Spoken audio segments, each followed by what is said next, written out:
up and stop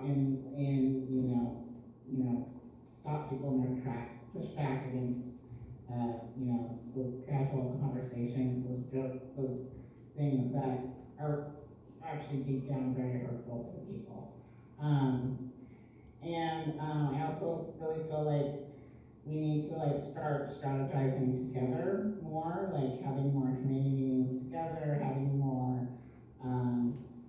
things like this where we're coming together and we're talking through issues and we're like having fun, eating food and dancing, singing, and just having community with each other, and that always is going to make things better.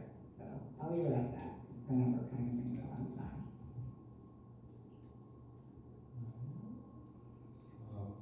I third that. It is time to check the ignorance. As soon as Janet said that, I thought of a couple instances where I was like, yeah, I'm gonna have to check that next time. But speaking on the I know for myself, I'm going to use my voice as an artist and as a designer and a rising star to make sure that we have more visibility. I was speaking with my grandmother when she was watching the Grammys, and for her to be so excited to see her and Saweetie and what's the other girl's name? I don't remember her name, but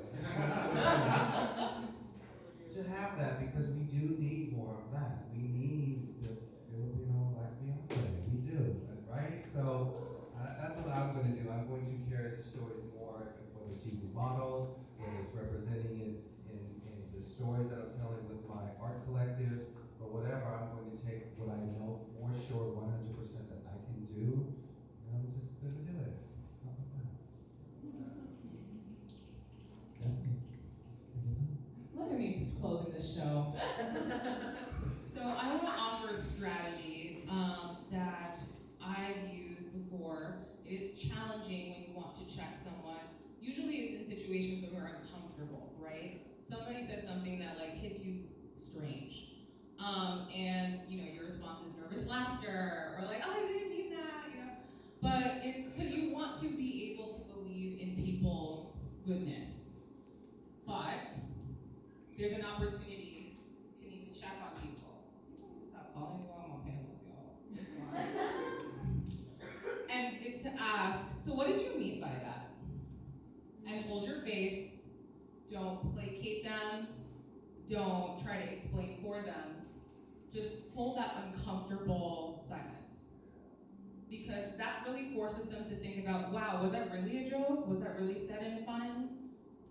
If they're a loved one, it offers you an opportunity to call them in, right?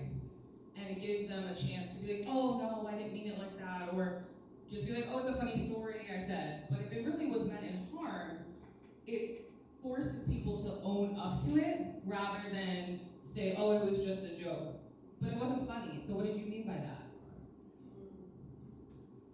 And all that is to say, Blackness in this country is expansive, right? I will say that being Asian American is really challenging, right? Because the Asian American diaspora, we can't even agree who gets to be Asian, right? We got Asians, we got Southeast Asians, we got East Asians, we got Southeast Asians.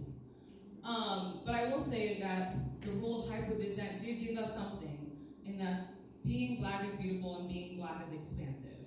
And I will say that being able to welcome people regardless of how Black you think you are, right? You're Black, I'm Black, you Black, this place treats us, we're the way we are. We're all one family, and we care about each other. And so I carry that in the work that I do with my job, my paying job, my unpaid job, and with my